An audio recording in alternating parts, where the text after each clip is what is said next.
Hello folks, this is Sula speaking. You're listening to another video for Teamfight Tactics. This is going to be the last video that I post for the Set 10 Revival Remix Rumble. And I'm going to be sad to see this go in a way. I think I've had a chance to play it enough, if that makes sense. But I really did enjoy this. It's such a great set to have.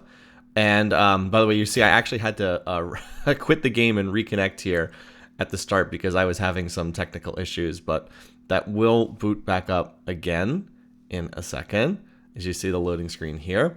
A lot of people with the various chibis in this game, multiple people with master's borders as well, but I did manage to get back in this one. All right, it turns out we're going to have a hacks encounter again, so more random wild nonsense going on. The stuff that basically I'm like, I don't want set 14 in here. Keep set 14 out of my set 10, but we're still gonna have to deal with that in this one. In terms of big picture stuff, I really did enjoy this set revival. I think that set 10 is probably the best TFT set of all time. I think it's between set 10 and set 6. And it was just nice having this set back again. It's just such a well-crafted, well-designed set. That's not to say it's perfect by any means. There were definitely some things that were annoying. And the fact that the overall champion bag sizes were increased by a notable amount did make this a little bit more of a loot fiesta than some of the other, than like the normal TFT game mode. But even with that said, this was still a really fun game mode to play. And I definitely enjoyed having it around and got a chance just to play more of set 10. There were a couple of things I never got to experience when I played set 10 when it was actually out and not just as the revival mode. Things like I had always wanted to get the final jukebox for 8-bit trait, and I was able to do that. And I wanted to play a Hyperpop 4 game, and I got to do that as well. So I got to do a lot of things I didn't get to do the first time around, and I'm really glad that this was back. All right, let's get into this game here. So I'm looking to play KDA, and I see that Void Swarm is an option. Gain a Zerat minion every 10 rounds.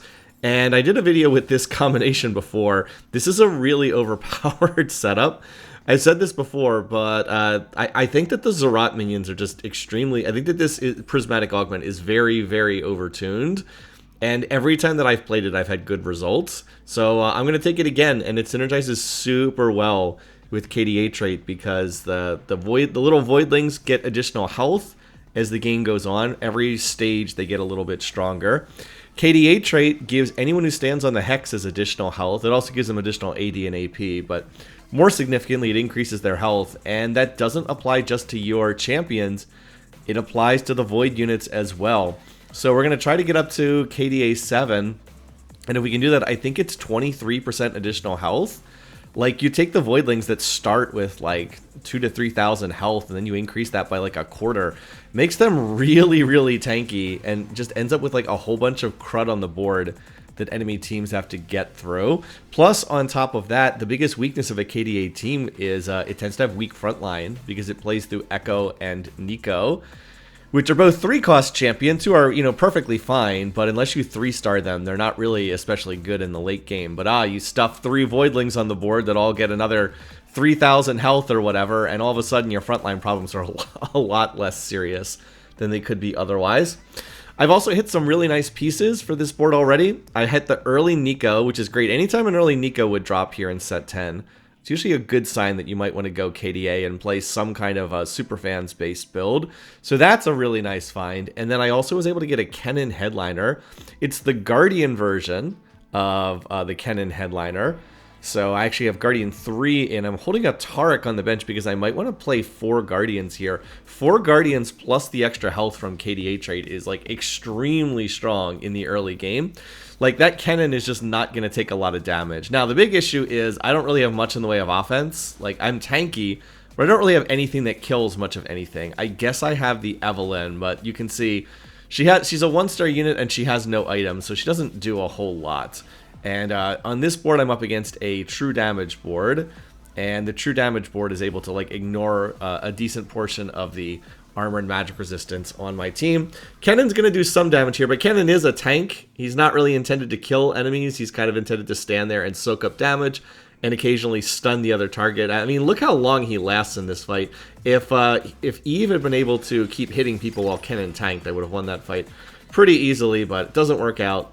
And that's going to be the end of any modest win streak I might have been trying to have. Also, if I'd had 2-star Eve, I might have won that fight as well. But yeah, not much to be done about that.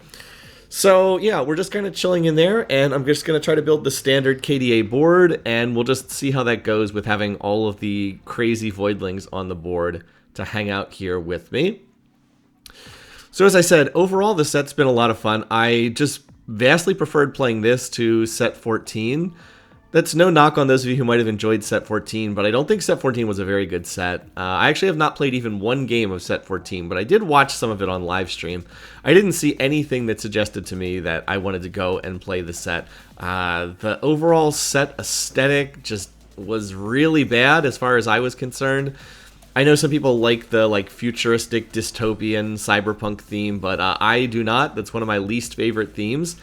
I said this back when set 3 came out, which was the sci-fi based set, Galaxies. I was like, every single unit looks the same. It's either a futuristic person with a sword or futuristic person with a gun. And that was very much the case with set 14 as well. I couldn't tell any of the champions apart. I know eventually I would have memorized them, like if I just played the set enough, but it was, like visually, it was extremely unappealing as far as I was concerned. It kind of looked like all kinds of like dark purples and dark greens and like everything. It just like visually it just looked awful.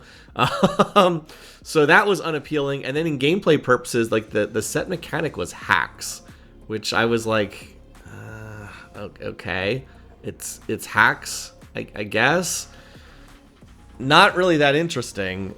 So it's like periodically you will sometimes get like augments that aren't part of the set but were from like previous sets, and occasionally you're going to get things like the reverse golden egg where it gets stronger as you lose rounds instead of getting stronger as you win rounds, as I level and put Tarek in for 4 guardians here. And then they also had like the components that sometimes re-roll into other components. Like okay, I mean, I guess. Is that really something to base a set around? It sure didn't feel like it to me. I mean, the long and short of it is set 14 is a placeholder set. I think everybody knew that. A lot of developer time and resources went into set 13. That was the Arcane themed set. That was the one that they knew people were going to be playing because they were watching the second season of Arcane when it was on Netflix. And they just spent a lot of time and effort on that one. And it was a solid set. It wasn't my favorite set, but it was pretty good overall. Set 14 was the, all the people that were like the top tier talent on our team, they were spent all their time working on set 13. Now we've got to get another set out. It was like, what can we do that's like cheap and easy? And that was set 14. It was the placeholder set. And very obviously the placeholder set. By the way, I beat someone who went to level 6. They have that augment where you don't earn interest. I can't remember the name, but yeah, they were definitely expecting to win streak. And I was able to stop that from happening, so that was great news. Okay, the other big thing about set 14, and by the way, here I can play 4 Guardian or I can play the Echo, and I think I just decided to play the Echo because it gets a lot more traits in. It puts True Damage trait and Sentinel trait in play, and I thought that was better than a 1-star Tarek. Anyway, getting back to the other points there. So set 14 also reused a lot of assets. A lot of champions were reused from past sets. Maybe their skin was swapped out to like a different skin, but their ability was the same. A lot of the traits were repeated. In particular, some traits that had like just been used in set 13 were repeated, and there just wasn't a lot of new gameplay to go and experience. So I was like, this is the perfect set to just take a break. No need to play this set. I can just play the set revival, and I think a lot of people did that as well. The developer article where they look back at the set, they said that the set 10 revival was the most played set revival by a wide margin. And I think that was a combination of both set 10 being a really good set, but also set 14 being not a very good set. And I think that like together combined, and that's why the numbers were so good for this particular set. But in any case, I thought that set 10 was a lot more compelling than set 14. It was surprising that set 10 came back so quickly, though. I mean, all the other set revivals have been sets that were like done and gone a long time ago. This one came back like barely a year after it went off the live client. I think it was like 15 months after it went off the live client, it was back again. I mean, that was a short interval. And it really speaks to me that the developers knew that set 14 just was not it. Was not it. And that they needed something to take the place of the fact that this really was not a very good set. So that was my read on it anyway, and I think that largely would prove to be true. So we're just kind of stalling around until set 15 now, and that's going to be on PvE. Actually, it's dropping the same week that this video gets posted, so I will take a look and see what it's going to be, like an anime-themed, like Shoujin anime fighting theme, from what I understand. And we'll just have to see how that turns out. Alrighty, so continuing to chill here, I'm just kind of econing up. I won 4 out of the 5 rounds on stage 2, even though I didn't think my board was especially strong. I did have the voidling, and I was pretty tanky, so was able to kind of clutch out a few wins anyway. And now I am still looking to try to get a carry here. I really don't have a carry. I guess Eve is my carry. That's why I have the Katarina on the bench, so if I don't find anything else, I can put Eve in on level up. Or I'll put Katarina in, and then I'll get Crowd Diver trait so that Eve can slowly stack up damage over time. But as I said, I don't really have a whole lot right now. I'm just like taking advantage of the fact that I've got the KDA trait in, and that Kennen is an absolute brick wall. You notice that the enemy Kaisa with the rapid fire emblem just pretty much spends 20 seconds hitting Kennen. And by the time Kennen's dead, the entire rest of my team just jumps on that unit and murders it. So, yeah, things are going pretty well. I get to the 40 gold income mark. Now we're going to get a hack for this one. But the augment that I want is actually not a hack anyway. I don't want Axiom Arc. I definitely don't want Double Trouble. It's not Final Reserves. I don't think I need Chemdrive Overtech. I want Immovable Object. Gain a Randuin's Omen. Its range and effects are increased by 35%. So this grants 30 armor and 30 MR to all allies. Again, that gets increased by a third. So I think it gives everybody about 40 armor and MR. And remember, this is going to apply to all units that are in the radius, not just champions, all units. So let's take those voidlings and pump them up even more. They're going to get extra health from KDA trait. They're going to get extra AD and AP from KDA trait. And now they're going to get extra armor and magic resistance from the Randuins. The Randuin's function gets better and better the more units there are on the board, because there's more units taking advantage of the Randuin's effect. Obviously, if you're getting it on like 2 units, it's not that effective. If you're getting it on 12 units, it's very effective. So we're just going to continue leveraging into this really, really silly setup that we have here and just make do the best we can. Now, this is a prismatic lobby, or a double prismatic lobby, and if the first 2 are prismatic, the third augment's usually prismatic as well. So there's the potential for someone to cap out with like some crazy high-end board. I'm hoping that that will not be the case. Also, again, with no real carry, I still don't have anything that can kill that that Jinx on the other board. And now I kind of wish that I had held on to that Taric so I could get the 4 Guardian back in. But, I probably need more damage anyway, so we'll put Cat on the board for Crowd Diver trait. And that'll allow Eve to slowly stack up damage over the course of these fights. Mostly, though, I'm just in econ mode. I'm in a really good shape in terms of money. Level 6, right around 50 gold, halfway through stage 3. I should be able to hit stage 4. Or level 7 towards the end of this stage, and then go 8 probably on 4-2, which is the standard timing if you're doing like a very aggressive level fast build. By the way, one of those Heartsteel players is already on level 8, and they're doing Raise the Stake. So I kind of hope that that person is going to flub their game, because there's always the potential if someone's doing a Heartsteel game, if they play it correctly, then they can sometimes just get that humongous cash out, and then they just win the lobby off that cash out. And there's not a lot that I can do about that. Anyway, Eve is dead, but Cat is still alive. And now that we're 25 seconds into the fight, Cat's damage has actually scaled up a decent amount, thanks to the Crowd Diver bonus. And yeah, Cat actually carries the tail end of that fight. It was actually Kennen and a 1-star Katarina that carried that fight. Okay, so yeah. Now I could sell the Kennen to get to 50 gold, but I want to have a replacement Kennen because I'm going to try to move out of this headliner soon. And I really do need to have a replacement Kennen ready to go so I don't stumble around with no Kennen for Guardian trait and, Superfan trait when I sell my headliner, which I'm going to have to do. I'm not sticking with a Kennen Guardian headliner for the whole game, so I will have to do that soonish. Now it's time for me to grab something else. I'm going to grab the belt, and the reason for this is I want to go ahead and make Gnasher's Tooth. I'm trying to make a combination of items for Ari and Akali, and one of the key items I need to make for Ari is a Gnasher's Tooth. There was a chance to grab a tier there. I do technically need to have 2 tiers. As you see, I finally hit 2-star Lilia. Technically, I do need 2 tiers if I want to make a blue buff, but the tier was on a 1 gold Annie, and I didn't really want that. For right now, Eve can hold it. I wouldn't say that Gnasher's Tooth is an especially good Eve item. I wouldn't say that Eve is a unit that you really want to be playing through for any length of time in this game. But that's what I've got right now, so yeah, we'll do the best we can. And we're making sure that there is an item on all of our true damage units so that they are getting their bling bonus. And I'm also going to move this over to the Echo. The reason for that is I need the unit holding the Randuins not to be on the KDA tile. I'm actually a little bit lucky that the KDA format is like a very tightly clustered together KDA pattern. Some of the KDA patterns are like very split up, and the Randuins would not be effective with those setups here. But yeah, the fact that the KDA hexes are really closely packed together means that the Randuin gets fantastic value.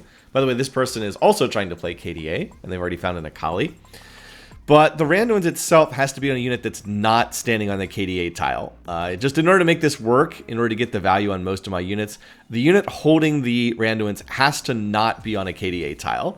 So therefore, I want a unit that's not a KDA unit, because KDA units get double the benefit from standing on the tiles. Oh, and by the way, here's another person playing KDA.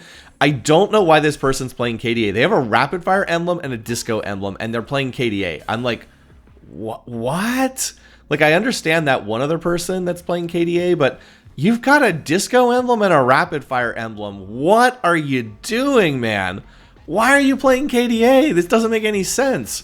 If you're going to play that build, what you need to do is do like the disco plus jazz version. Oh, by the way, somebody quit the lobby. I think that I believe what happened is the Heartsteel player that was doing the raise the stakes accidentally won a round.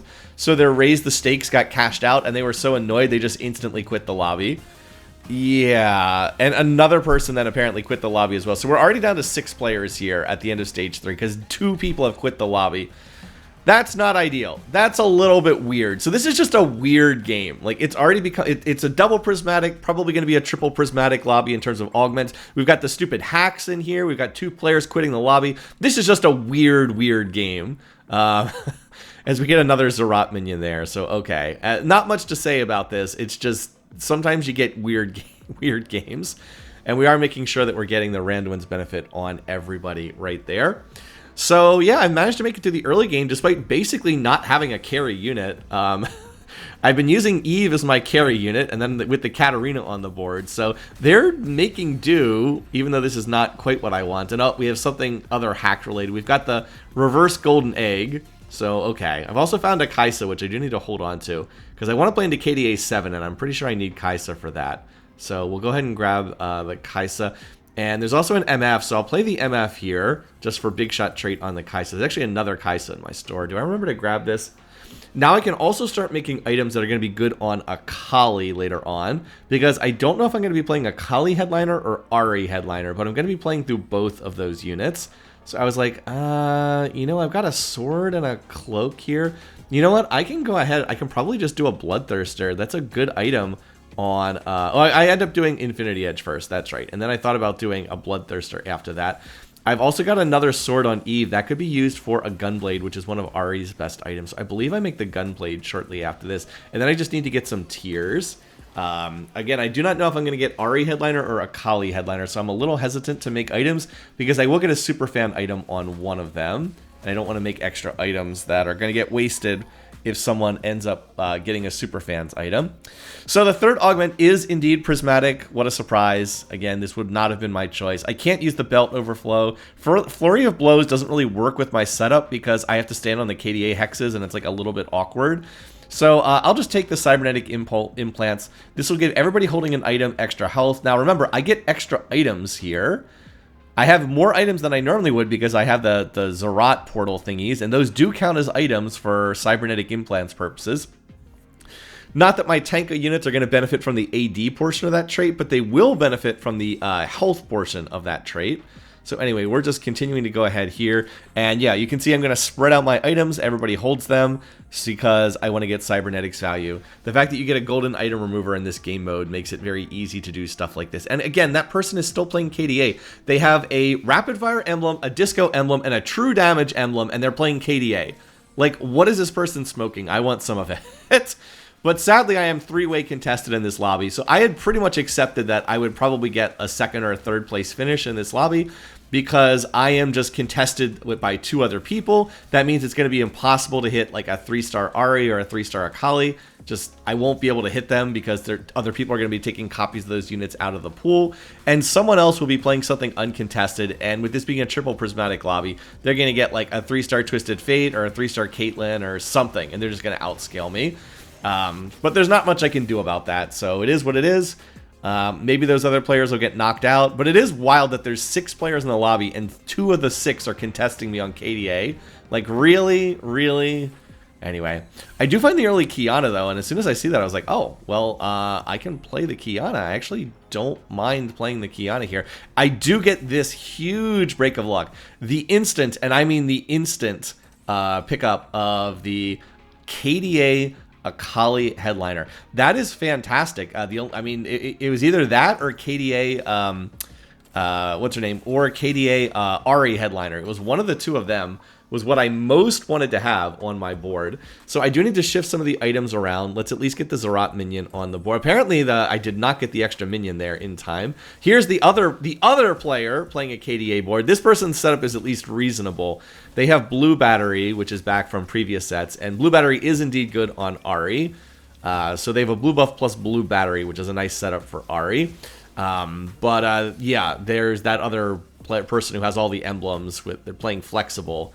And their emblems are just complete nonsense to play a KDA board. So it's going to be hard to hit some of these units.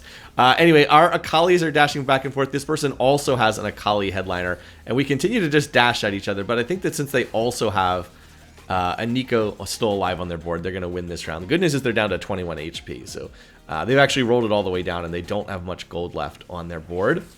So now I'm going to be actually second pick because we still have those 2 people out of the lobby. What I most need now is to get more items for Ari and more items for Akali.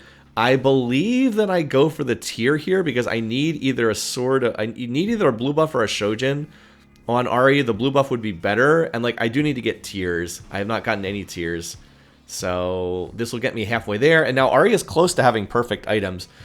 Ari's best items are considered to be the I need to, by the way, I also need to find Ari. I haven't found her yet, but I have the Gnasher's Tooth, the Gunblade, and then half of a blue buff, and those are considered to be her perfect items. I'm mostly rolling here to try to find at least one Ari. If I could just find one Ari, that'll let me play 7 true damage, and that's, or excuse me, not 7 true damage, 7 KDA, and that would be a very big spike. So for right now, it's back to poor old Eve holding the items that are going to go on Ari later on. And then I'm continuing to put some of my frontline tank items. I still do not have 2-star Nico or 2-star Echo, so I'm not exactly hitting in this game on the KDA units. But I did get the gigantic break of good luck, which was literally like the very first round that I rolled, hitting KDA headliner Ari. That was, or Akali. I always get those 2 units confused. That was just an immense break of good luck. I was able to move the Infinity Edge over to the Akali. That's a really nice item to pair with the Hand of Justice that she gets as her Superfans item. And now for the last item, it would be nice to get something that makes her a little bit tankier. Bloodthirster, Titan's Resolve would both be good. She doesn't really need an Edge of Night because her ability constantly keeps dropping aggression throughout the fights. But some other item there that would be useful to have. Even the Last Whisper would not be terrible. All right, there we go. There is finally the Ari, so now we can move the items over to her and hopefully can get one more tier.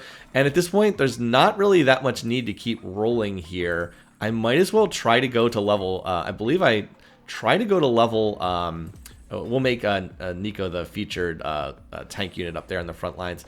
But I might as well probably try to get up to level 9 so I can play the Kiana as well. I mean, I hit this early Kiana. I might as well look to play her. It's not really another unit I want that badly. I also still need to find Seraphine. Seraphine can replace Kaisa, and then that gets me up to 3 Spellweaver. The Kaisa's not really doing anything now on this board. She's just a trait bot for 7 KDA. But yeah, now we finally have the full board together. 7 KDA with Sentinel traits. That gives everybody extra armor and MR. Plus, in addition to that, we also get the armor and MR from the Randuin's Omen because everybody is in range of the Randuin's Omen. And we have the double Zerat minions. We're about to get a 3rd Zerat minion in a couple more rounds because you get one every 10 rounds. So yeah, we're pretty freaking tanky here. We also have that egg is going to hatch relatively soon as well. All right, so I'm just waiting to see what I'm going to do with these. I was like, yeah, I'm down for Gargoyle Stoneplate. That seems pretty good. Now that I actually have 2-star Nico. Now, a 2-star Nico normally is not enough to anchor your front lines. You really need a 3-star Nico, but she's got the 7 KDA, 2 Sentinel, the Randuin's health. Like, that all combines to make her a much tankier unit. And she gets the extra health from Cybernetic Implants augment. So she's getting buffed up with, like, a lot of stuff that makes her stronger. Like, a lot of stuff that makes her stronger.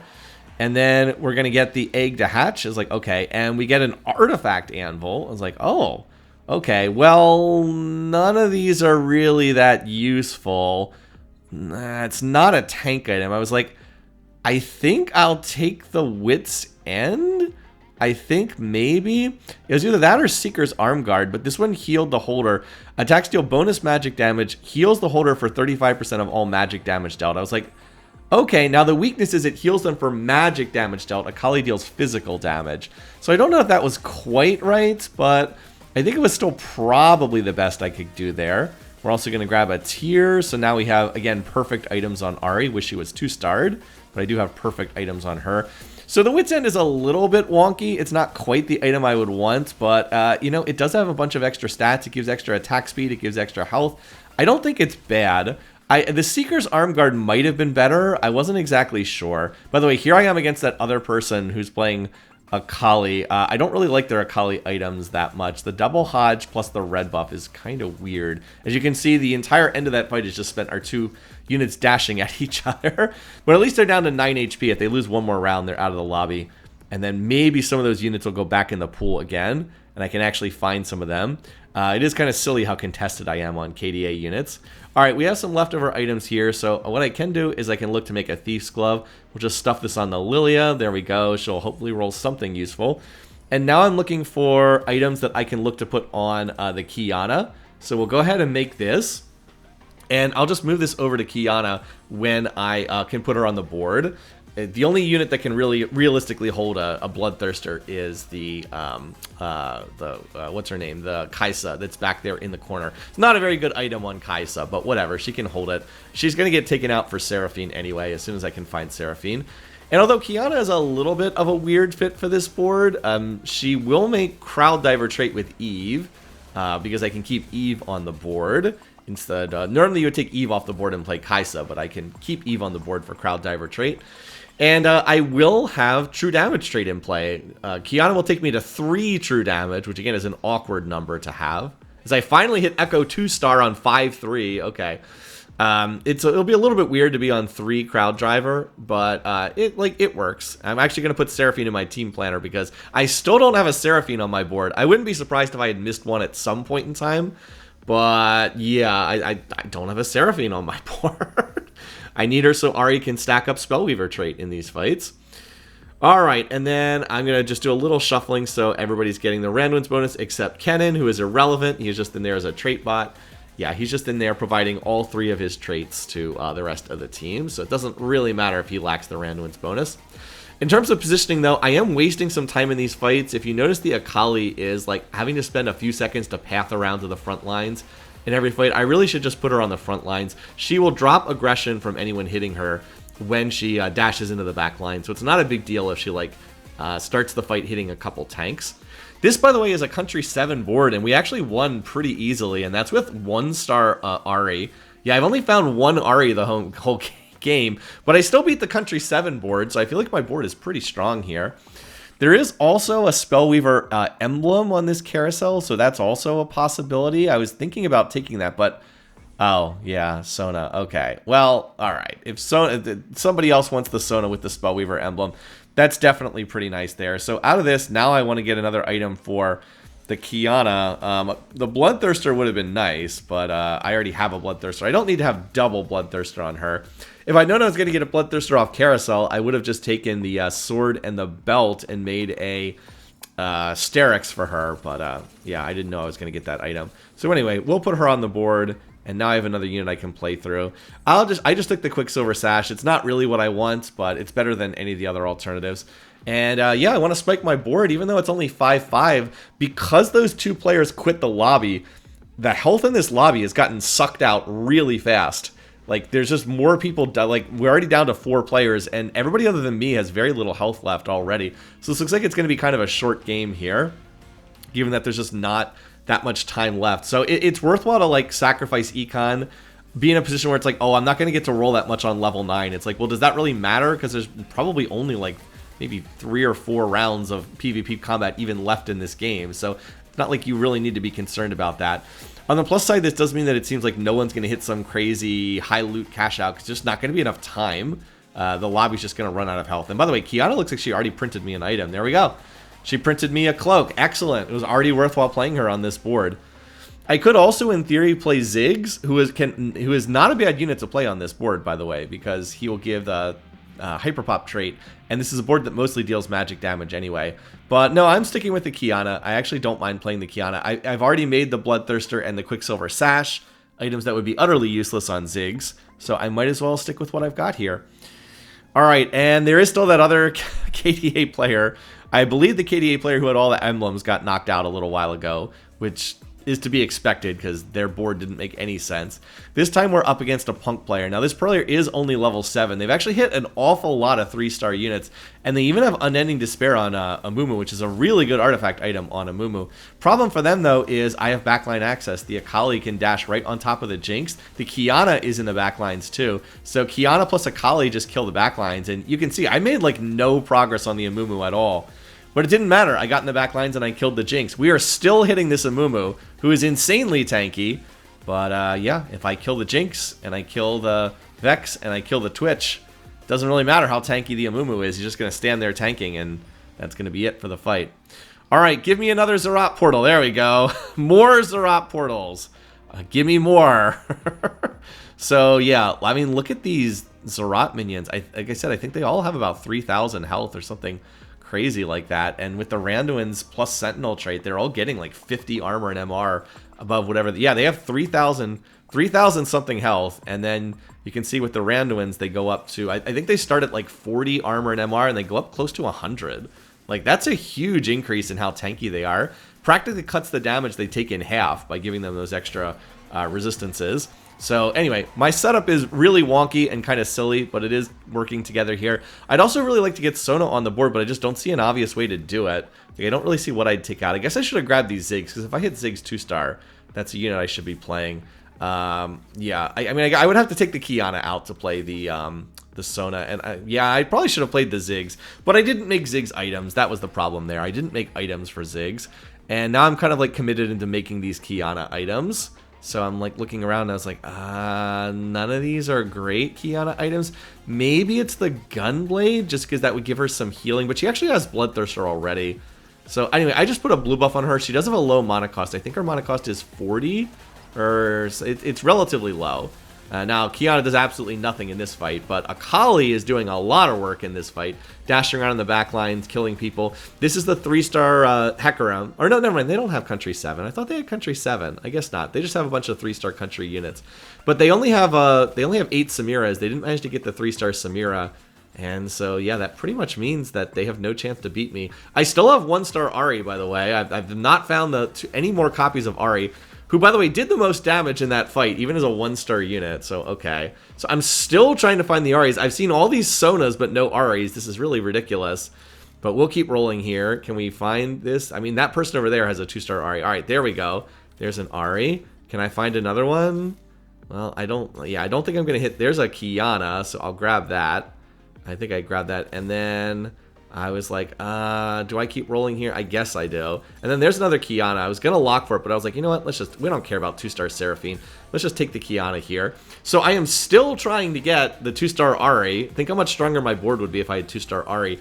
But I do have the Akali, and I do also have the Kiana. And Kiana is going to be like another carry in this fight. This board is very similar to mine. They're also playing the KDA setup. They also have the Akali headliner. They're also playing 7 KDA. I just need Ahri to stay alive in these fights, but she's getting targeted in the backlines by their Akali. All right, so my Ahri is dead. Their Ahri is dead.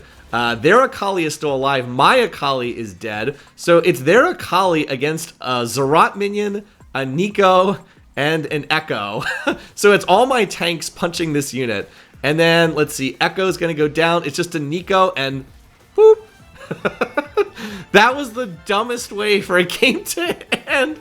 I had 3 tanks slapping their Akali headliner, and eventually the Akali headliner just died because it was overtime and damage is increased and healing is decreased. What a silly way for that game to end. I don't really know what to make of this. This was a really silly, kind of stupid game, but it did come together in the end, and it was kind of a fitting way to wrap up this set because this one was still fun nonetheless.